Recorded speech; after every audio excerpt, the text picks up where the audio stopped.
ఎడారిలో సెలయేర్లు. ఆగస్టు 24వ తారీఖు. నాకు సమస్తమును సమృద్ధిగా కలిగి ఉన్నది. ఫిలిప్పీలకు రాసిన పత్రిక 4వ అధ్యాయము 18వ వచనం. నా వద్ద ఉన్న తోట పని పుస్తకంలో ఒక అధ్యాయంలో నీడలో పెరిగే పూలు గురించి ఉంది. తోటలో ఎప్పుడు సూర్యరశ్మి పడని భాగాలను ఎలా ఉపయోగించాలి అనే విషయం గురించి అందులో రాసి ఉంది. కొన్ని పూజాతులు ఇలాంటి చీకటికి, మారుమూల ప్రాంతాలకి భయపడవట. నిజానికి అలాంటి చోట్లనే అవి బాగా పుష్పిస్తాయట. ఆత్మీయ ప్రపంచంలో కూడా ఇలాంటివే ఉంటాయి. ఇహలోకపు పరిస్థితులు విషమించినప్పుడు అవి పుష్పిస్తాయి. అవి దిగులు మబ్బు కమ్మి మసకేసినప్పుడే విరబూస్తాయి.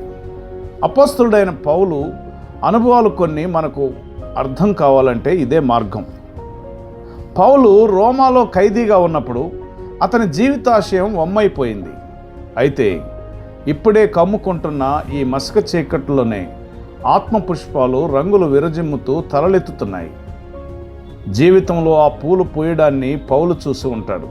కానీ ఇంత ఆకర్షణీయంగా కళ్ళు జిగేలమనిపించే రంగులతో విరబూయడం ఎన్నడూ చూడలేదు. ఇంతకు ముందెన్నడూ లేనన్ని వాగ్దాన సంపదలు పౌలును ఆహ్వానిస్తున్నాయి. ఈ సంపదల్లో క్రీస్తు కృప, ఆయన ప్రేమ, ఆయన ఇచ్చే శాంతి, ఆనందం ఇలాంటివి ఉన్నాయి.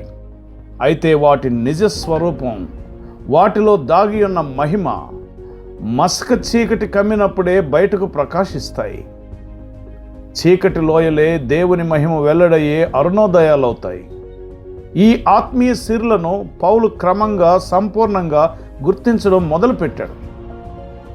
ఒంటరితనం, బాధలు కమ్ముకున్నప్పుడే శక్తిని, నిరీక్షణను వస్త్రాల్లాగా ధరించుకున్న స్త్రీ పురుషులు ఎంతోమంది మనకు తెలుసు.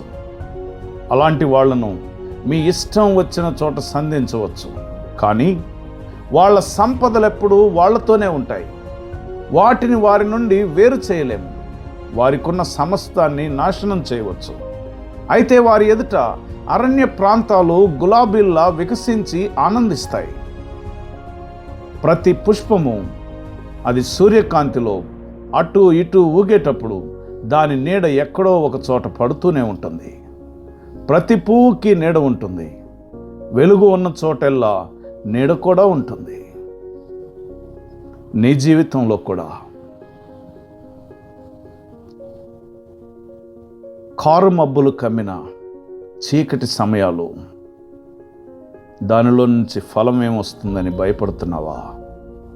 భయపడకు.